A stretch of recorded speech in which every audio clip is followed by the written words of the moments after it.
कर दिया गया। सब लोग इसी का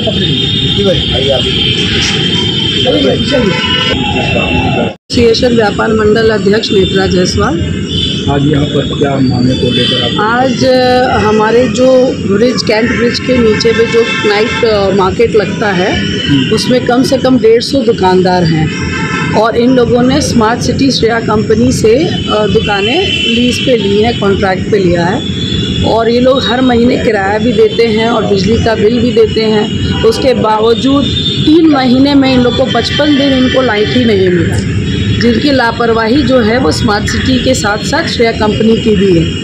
और ये दुकानदार रोज़ जो कमाते हैं वो अपना बिजली का बिल देने के बावजूद अंधेरे में आज भी रह रहे हैं। इनके लाखों रुपए का इनका नुकसान हो चुका है और ये कंपनी जो है जिम्मेदारी लेने को बिल्कुल तैयार नहीं है। इसमें लापरवाह किसको समझ रही है? लापरवाह मैं स्मार्ट सिटी को और मैं श्रेया कंपनी को दी। स्मार्ट सिटी से वार्तालाप की जाती है। स्मार्ट सिटी का कहना है कि स्मार्ट सिटी की तरफ से कोई ढिलाई नहीं है, कंपनी की तरफ से ढिलाई है। कई बार पत्रक भी जाते हैं। तो अगर कंपनी की तरफ से ढिलाई है तो स्मार्ट सिटी को ही इसकी लगाम खींचनी पड़ेगी कि हम लोग खींचेंगे। हम लोग तो व्यापारी हैं। स्मार्ट सिटी तो कह रहा है कि कार्रवाई की जा रही है। तो कहाँ कार्रवाई की जा रही है? लेकिन दुकानदार तो रोज़ मर रहा है ना। दुकानदार का शाकुम्भरी है, जो बाकी लोग जो भी हैं, जो भी इसके जिम्मेदार है, आज वो परेशान हो रहे हैं। जो दुकानदार हैं, जो डेली कमाने वाले हैं, रात भर जागते हैं और उनके यहाँ लाइट नहीं रहेगी, जो खाने का किचन का सामान है वो सड़ रहा है, उसकी जिम्मेदारी कौन लेगा? स्मार्ट सिटी से आप लोग अस्वस्थ हैं? अभी हमने बात कर रहे हैं, अभी हम आवेदन देने आए हैं। अगर वो रास्ता नहीं अपनाएंगे तो हम रोड पे बैठेंगे, हम धरना प्रदर्शन। प्रोजेक्ट है, क्या लगता है प्रधानमंत्री जी प्रोजेक्ट इतनी बड़ी खिलवाड़ की जा रही है, क्या कहना चाहेंगे? तो संख्या में आप लोग स्मार्ट सिटी के दफ्तर आए हैं, क्या समस्या है, क्या मामला है? नाइट बाज़ार के व्यापारी बहुत दिनों से हमारे यहाँ आ रहे थे और उनकी तरह तरह की समस्याएं थी, जिसके अंदर इनकी बिजली कटी हुई थी। ऐसा पता लगा कि इन्होंने पैसा जमा किया हुआ है, फिर भी उसके बाद भी बिजली काटी गई। और जो जानकारी मिली है कि 3 महीने में 50-55 दिन बिजली कटी रही। जब जिस कंपनी का टेंडर है, अगर उसने पैसा लिया है तो उसको बिजली चालू रखनी चाहिए। इस तरह तो दुकानदारों के साथ डबल नुकसान हो रहा है। और साथ में जानकारी मिली कि किराया भी ज़्यादा लिया जा रहा है, सिक्योरिटी भी ली जा रही है और कोई शाकुम्भरी जी हैं वो पैसे इनके ऊपर हाथ रखे हुए हैं, जिसकी वजह से ये सब काम हो रहा है। तो ये स्मार्ट सिटी ने अगर इसको बनाया था गरीबों के लिए, तो ये गरीबों के हिसाब से इसका किराया पता लगा कि होना चाहिए। लेकिन जिस तरह से ये लोग बता रहे हैं कि 10,000, 20,000, 50,000, 40,000 किराया लिया जा रहा है, तो ये बात समझ में नहीं आई। तो इसी के लिए आज हम लोग स्मार्ट सिटी आए थे, पर यहाँ पे कोई अधिकारी नहीं है, तो इसलिए हम लोग पत्रक जो है लेके वापस जाएंगे और इसके बाद हम लोग परसों फिर आने की कोशिश करेंगे।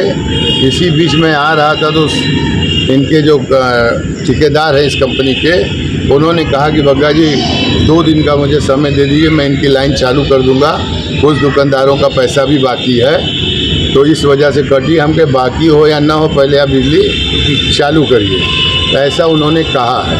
तो बाकी लेकिन अमरिंदर जी से मिलकर हम लोग ये सारी बातों को रखेंगे और स्मार्ट सिटी का जो पर्पज़ है वो पूरा हो रहा है कि नहीं हो रहा है, इस पर विस्तार से चर्चा करेंगे और जो भी इनकी लड़ाई, इनका हक होगा वो इनको दिलाने की पूरी कोशिश की जाए। इतने बड़े प्रोजेक्ट पे इतना बड़ा लापरवाही कैसे देख रहे हैं आप? प्रधानमंत्री का संसदीय क्षेत्र है, उन्हीं का प्रोजेक्ट है ये। प्रधानमंत्री के क्षेत्र में जिस तरह से घोर भ्रष्टाचार, घोर अनियमितता फैली हुई है, ये बहुत ही शर्म की बात है।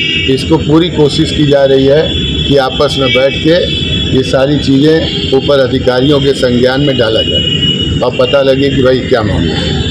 श्रेया कंपनी के किराएदार हैं नाइट मार्केट के, और समय पे हम लोग लाइट की बिल और किराया सब देते हैं। इसके बावजूद समय समय पे हम लोग की लाइट काट दी जाती है। काफ़ी बकाया है लाइट का, तो बकाया है श्रेया कंपनी के ऊपर और झेल रहे हम व्यापारी लोग। बताइए अपनी समस्या को लेकर कहाँ जाए? किन समस्याओं का सामना करना पड़ रहा है? लाइट की समस्या है, वहाँ पे पानी की समस्या है, बीच में जो पिलर बने हैं, एक पिलर पे खाली एक समरसेबल लगा है, 150 दुकानदार हैं, उसी समरसेबल से लोग पानी ले रहे हैं। हर पिलर पे पानी की व्यवस्था होनी चाहिए थी। अब हम लोग की ड्रेनिंग की भी समस्या है कि हम लोग का रेस्टोरेंट है, खाने पीने का आइटम है, तो हम लोग जो धोएंगे वो पानी कहाँ जाएगा। अब हम रोड पे अगर गिराते हैं तो नगर निगम है, स्मार्ट सिटी है, शेयर कंपनी भी बोलती है, तो कम से कम हर पिलर पे एक चैम्बर बनाना चाहिए, लाइट की व्यवस्था होनी चाहिए। अब यहाँ त्यौहार में आदमी इंतज़ार करता है कि हम कुछ कमाएंगे, अब त्यौहार में लाइट काट दी जाती है। अब 16-17 दिन 18 दिन हो गए लाइट नहीं, इससे पहले 19 दिन लाइट नहीं थी, उससे पहले 11 दिन लाइट नहीं थी। तो कुल मिला के अगर देखा जाए तो 3-4 महीने में कम से कम 55-60 दिन लाइट नहीं थी। लाखों का हम लोग का नुकसान हो रहा है। किराया टाइम पे दे रहे हैं, बिजली का भी टाइम पे दे रहे हैं, तो बताइए हम लोग आखिर कहाँ जाएंगे व्यापारी लोग। अब इस मामले को लेकर संबंधित अधिकारी पास गए थे। हम लोग आए हैं, स्मार्ट सिटी के ऑफिस आए हैं, अब यहाँ बात करेंगे, चेयरमैन साहब से बात करेंगे, उनको आवेदन देंगे, अब देखिए आगे जो कार्रवाई होती है। तो शेरा कंपनी का जो बिजली का भी बकाया है विद्युत विभाग के ऊपर, तो विद्युत विभाग को उसकी कार्रवाई शेरा कंपनी के ऊपर करनी चाहिए थी। और जहाँ तक स्मार्ट सिटी का सवाल है तो स्मार्ट सिटी को कार्रवाई शेरा कंपनी पर करनी चाहिए। अगर उनके नियम के अनुसार वो नहीं चल रहे हैं तो उनको एक्शन लेना चाहिए ना। विगत कुछ दिन पहले कुछ दुकानदार ऐसे थे जिनका कहना था कि हम अपना लगाएंगे बिजली का, अपना खुद का प्रावधान हम लोग सर यही चाह रहे हैं, ऐसी मांगे हैं। जी जी, हम लोग यही चाह रहे हैं कि सबका अलग से कनेक्शन दिया जाए हम व्यापारियों का, और उससे विद्युत विभाग को भी फ़ायदा होगा क्योंकि समय पे हम लोग उनको लाइट की बिल जमा करेंगे। तो ये जो बकाया बढ़ता जा रहा है इससे विद्युत विभाग को भी फ़ायदा होगा, हम लोग कनेक्शन दें, हम लोग उनको डायरेक्ट पैसा दें। कुछ ऐसी भी समस्याएं आ रही थी, कुछ लोगों का कहना था कि गिने चुने दुकानदारों का ही श्रेया इंटरप्राइजेस लाइट काट रहा है। नहीं ऐसी बात नहीं, ऐसी कोई बात नहीं है। पूरा अभी आप जाके चेक कर लिए, सर्वे कर लिए, अभी जो लाइट कटी है ऐसा कोई समस्या नहीं, पूरे जितने दुकानदार हैं सबकी कट जाती है, एक साथ कट